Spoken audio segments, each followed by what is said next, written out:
My name's Laura.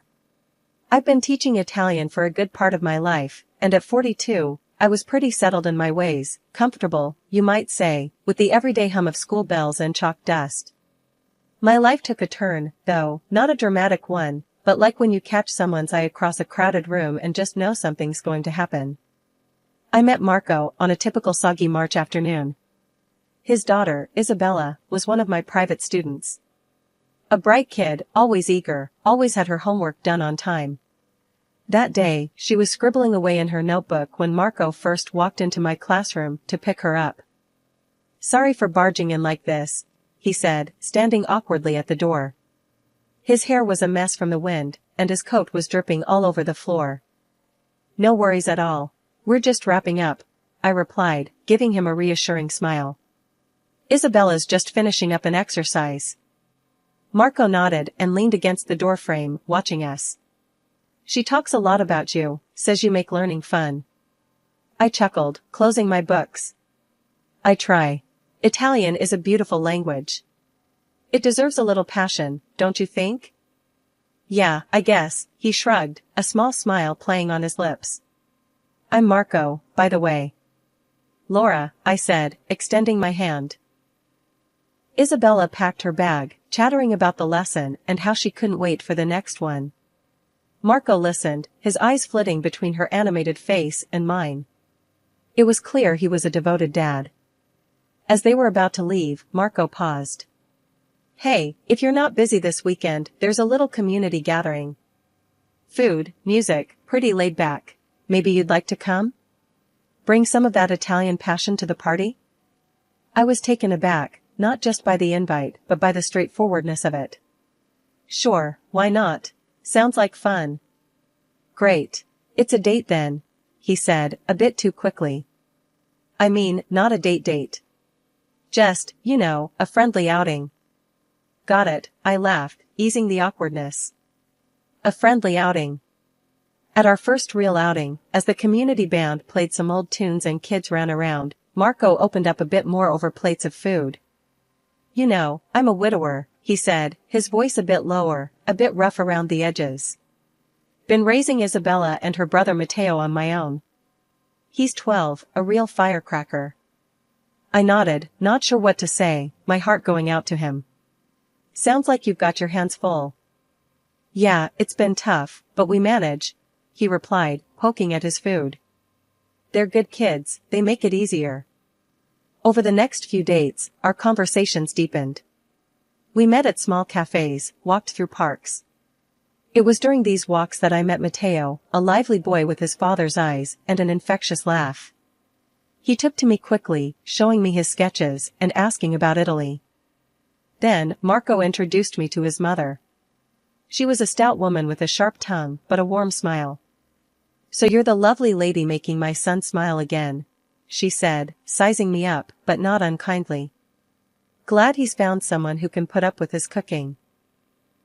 Becoming part of a new family wasn't something I planned meticulously, it sort of just happened, naturally unfolding as if it was meant to be. After Marco and I had been seeing each other for a while, things started to get serious. Before I knew it, I was not just his girlfriend, but a significant presence in his and his kids' lives. One Saturday morning, we decided it was time I moved in. Packing up my life into boxes felt strange, but right. Marco and the kids helped me move my stuff into their home, which was soon to become our home. "Hope you've got room for all these books," Marco joked as he lugged in yet another heavy box labeled books. "Better make room, or I'm building a library in the backyard," I shot back, laughing as we shuffled around the living room trying to figure out where everything would go. Matteo and Isabella seemed excited, each of them showing me their rooms and where I could maybe put some of my things. "You can put some stuff on my shelf if you want," Matteo offered, pointing to his cluttered bookshelf filled with model cars and old comic books. "Thanks, Matteo. Maybe I'll just add a couple of books, eh? Leave room for your cars," I replied, ruffling his hair. The real test came when I met Marco's mother, Rosa, under the new context of moving in. She came over that afternoon, her eyes scanning every move, but her tone warm. "So, you're setting up shop here now, huh?" she asked as she watched me arrange the kitchen. Yeah, Rosa, making it official, I answered, unsure how much territory I was allowed to mark as my own. Well, just remember, Marco likes his eggs over easy, not scrambled. She pointed out bluntly, but with a twinkle in her eye. I'll keep that in mind, I smiled, appreciating her mix of humor and directness. Living together meant adjusting, a lot of it. Marco worked long hours, and I found myself spending more time with Matteo and Isabella. I helped them with homework, we cooked meals together, and gradually, I wasn't just Laura anymore, I was a part of their daily routine. It wasn't all smooth sailing. There were days when I felt like I was stepping on toes, overstepping unseen boundaries. But for every awkward moment, there were a dozen others filled with laughter and shared secrets. We were finding our rhythm, slow and steady. Marco and I had our moments too, learning about each other in ways only possible when you share a space. You know, you make this place better, Marco said one night as we sat on the couch, exhausted from the day. I just want you guys to feel like it's still your home, I said, my head resting on his shoulder. Becoming a stepmom wasn't easy. There were no guidelines or rule books. But as I fell asleep that night, listening to the quiet hum of the house, I knew this was where I was meant to be. It was chaotic, messy, and absolutely perfect in its own imperfect way. In that moment, that was enough. Rosa and I used to have the best times together, before the stroke changed everything. She'd come over and we'd spend hours in the kitchen, sharing recipes and gossiping like old friends. Those days filled the house with laughter and the warm aromas of Italian dishes we both loved to cook. But life, as it does, took a sharp turn. When Rosa was paralyzed, everything shifted. Marco moved her into our home, and naturally, I stepped up to take care of her. It seemed like the right thing to do, she was family, after all. However, Marco's help was strangely absent. I thought maybe he was just overwhelmed with work, but as days turned into weeks, his distance grew more noticeable. Caring for Rosa was a full-time job. She needed help with everything, and I did it all without a second thought, clinging to the warmth we once shared. But her condition seemed to harden her a bit, and our light chats turned into terse, functional conversations. Did you add the basil to the sauce? Rosa would ask sharply, watching me from her wheelchair as I cooked. Yes, just like you taught me, I'd respond, trying to catch her eye and maybe spark a smile. But smiles were hard to come by those days. As time went on, Marco and I spoke less and less. One night, I tried to bridge the gap. Marco, we hardly talk anymore. Is everything okay? He was silent for a moment, then his words cut through the air. I'm just tired, Laura. It's been a lot, dealing with everything. I nodded, feeling a chill. His eyes didn't meet mine. The disconnect between us was palpable, but I pushed it aside, focusing on Rosa and the kids. Years passed, and Rosa's presence in the house became the new normal until her death. It was sudden, despite everything, and the funeral was a blur of black dresses, somber faces, and whispered condolences. But the real shock came after the funeral, when Marco's true feelings spilled out during an argument. You're just here taking up space now, Laura. I only put up with you because you were useful, but look at you, what use are you now? His words were like slaps, leaving me stunned. I couldn't believe what I was hearing. Marco, how can you say that? After all these years? It's the truth, Laura. You were here for the kids and my mother, that's it. He turned away, dismissing me with a wave of his hand. The kids, now practically adults, started showing their true colors too. Isabella, once sweet and friendly, became cold and cruel. You really have no one, Laura. You're just here because we pity you, she'd say, her words dripping with disdain. Matteo wasn't any kinder. Why are you still hanging around? You're just taking up space, he'd sneer whenever we crossed paths in the hallway. Their words, their rejection, it gnawed at me daily. I felt isolated in the very home I had poured my heart into. The family I loved and cared for had turned against me, seeing me as nothing more than a temporary fixture, now obsolete. One evening, I was setting the dinner table, hoping for a quiet meal, when Marco walked in, his face like a storm cloud. Why are you still trying to play happy families, Laura? You know it's all a show. He snapped as he threw his keys on the table. I paused, my hands trembling slightly as I placed the last fork down. I don't understand, Marco. Why are you so angry with me? You were part of the setup, like furniture. Useful for a time, and now just taking up space, he retorted, opening the fridge and staring into it as if it held the answers to more than just his hunger. I stood there, silent, trying to process his harsh words. The room felt like it was closing in on me. Isabella and Matteo came in, their faces mirroring their father's disdain. Matteo grabbed a soda from the fridge, his eyes mocking. Yeah, Laura, maybe you should just accept it. You're like an old couch we should have thrown out ages ago. Isabella laughed, a harsh sound that filled the room. Seriously, Laura. Even you have to see it's true. You're just the leftovers now. Their cruelty sliced through any defense I had left.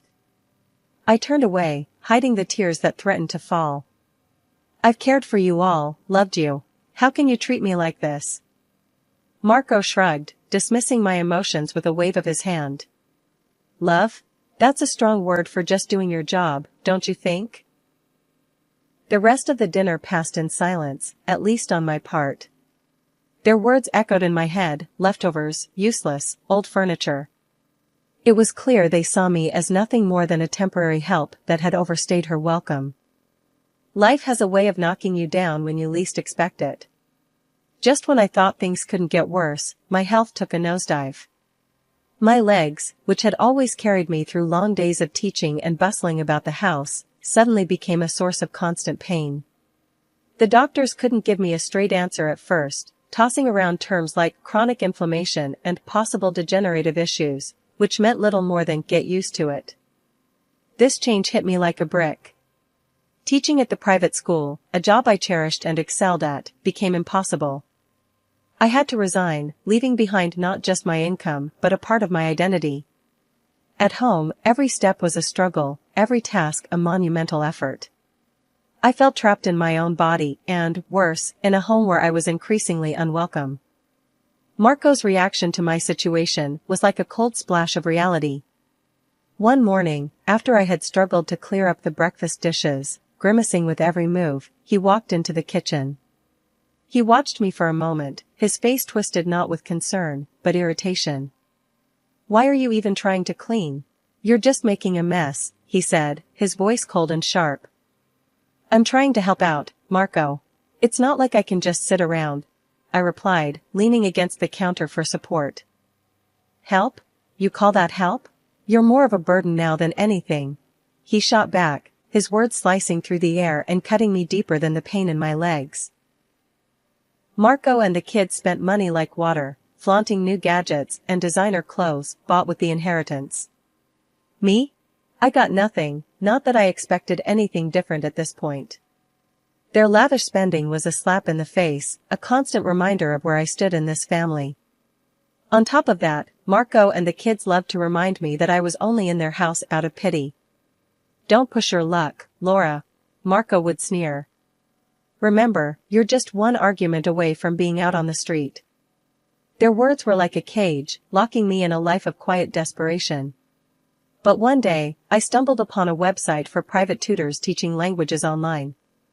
My heart raced as I explored the possibility of teaching Italian again, reconnecting with a part of myself that I thought was lost forever.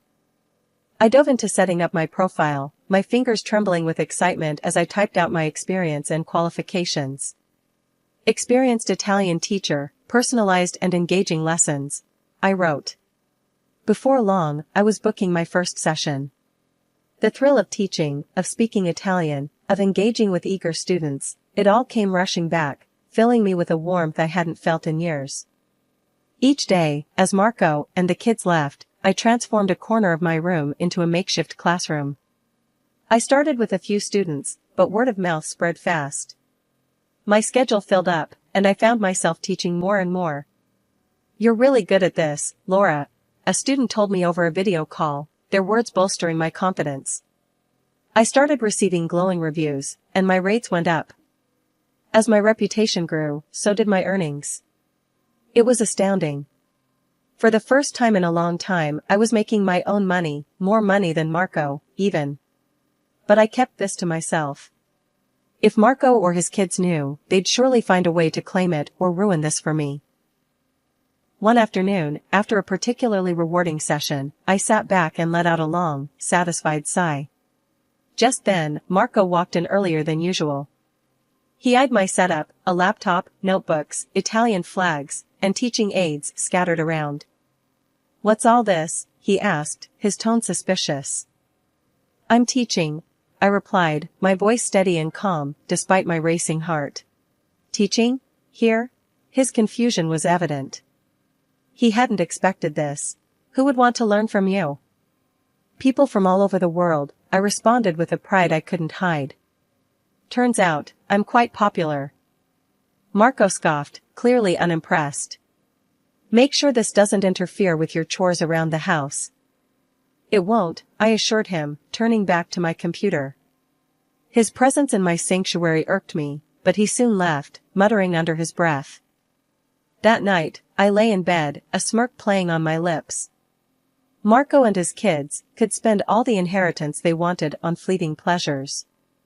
Meanwhile, I was building something lasting, something just for me. My online teaching wasn't just a job, it was my lifeline, my escape plan. I was no longer just the downtrodden stepmother, I was Laura, the sought-after Italian tutor, a woman with a plan and a growing bank account. That night at dinner, there was a tension in the air so thick you could almost see it hanging above the table. Marco and the kids were unusually quiet as I served the food, their eyes avoiding mine.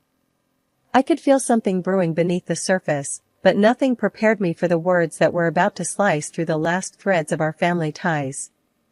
Marco was the first to break the silence, his voice cold and detached.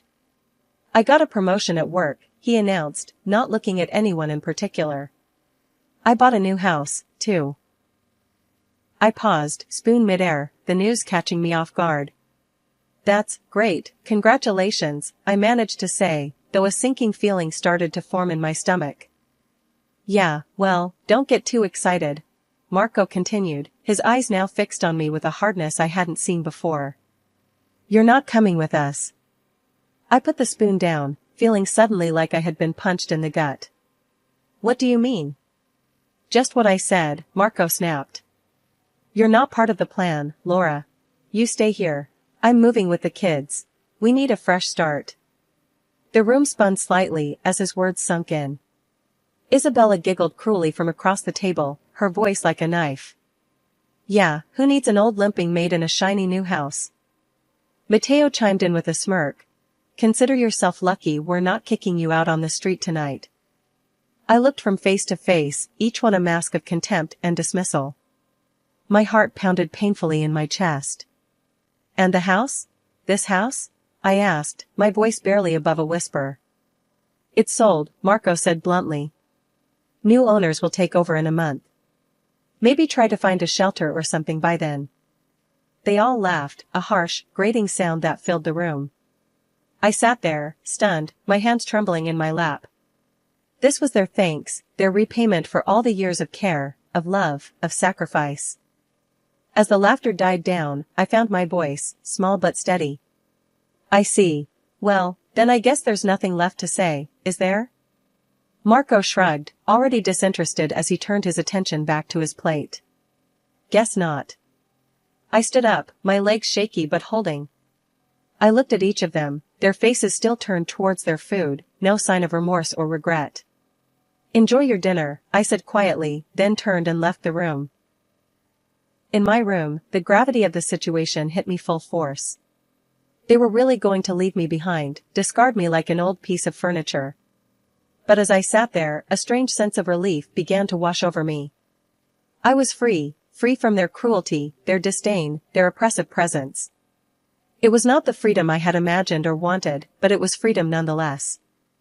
The day I left Marco and his children behind, I felt a strange mix of liberation and deep sadness. As I hauled my last suitcase to the door, Marco's bitter words followed me. "Hope you enjoy the flophouses, because that's all you can afford," he jeered, with a cruel laugh that echoed off the empty walls. His kids, Isabella and Matteo, joined in with their own barbs. Good riddance. Now we don't have to deal with your pathetic limping around the house. I didn't bother to reply. What was the point? I had learned long ago that words were useless against their kind of cruelty. I walked out, letting the door slam shut behind me, shutting off the chapter of my life that had brought me so much pain. Moving into the apartment I had rented in secret felt like the first true breath of fresh air in years. It was a modest place, but it was mine alone. Here, no shadows of disdain would loom over me.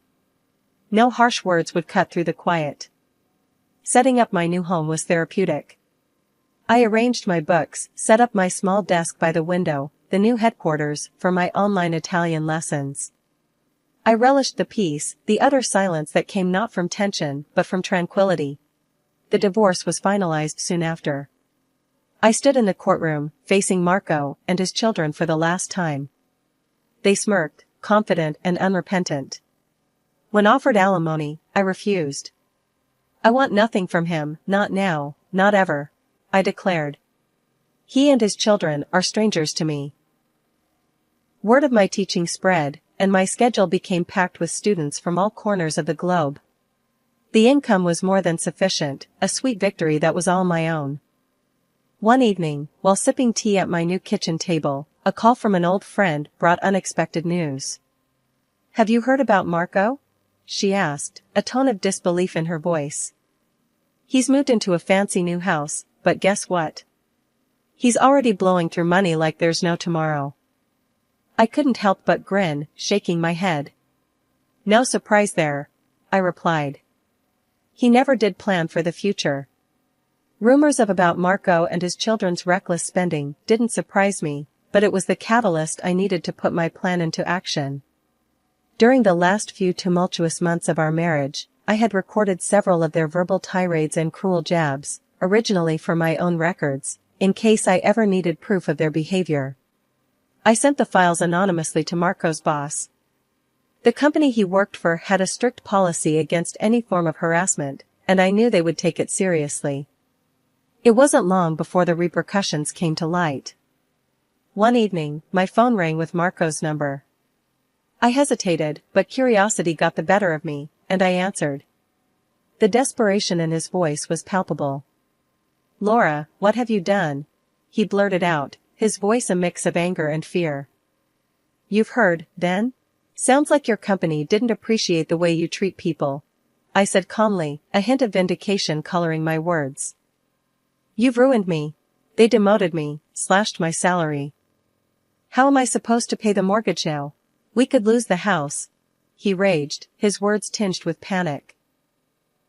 In the background, I could hear Isabella and Matteo, their voices loud and accusatory, blaming me, the same way they always had. "This is all your fault, Laura. You're going to pay for this." Matteo's voice cut through the phone. I couldn't help but laugh, a deep, genuine laugh that had been absent for far too long. "Now you might end up in a flophouse, isn't it ironic?" I said, the irony not lost on me. "Please, Laura, help us. We're sorry. We didn't mean any of it. We'll do anything," Marco pleaded, desperation making his voice crack. "You don't get it, Marco. I don't want your apologies or to help you. I'm done being your maid, your punching bag," I retorted sharply. "But we're family," he tried again, a last-ditch effort. "We were family," I corrected him coldly, feeling a surge of empowerment. "Goodbye, Marco." I hung up the phone, blocking his number along with Isabella's and Matteo's. I felt a weight lift off my shoulders, a closure I hadn't realized I needed. News reached me a few weeks later through mutual acquaintances that Marco and his children were indeed evicted after failing to make their mortgage payments. They had to downsize significantly, and the kids, now adults, had to find jobs to support themselves. The thought of them scrambling to make ends meet while I was contemplating buying my own house brought a smirk to my face. It wasn't just about revenge, it was about justice, about showing them that I was no longer the person they thought they could trample over. I turned my attention back to my computer, to a message from a student thanking me for my inspiring lessons. It warmed my heart. I had found my place, my purpose, and no one could take that away from me.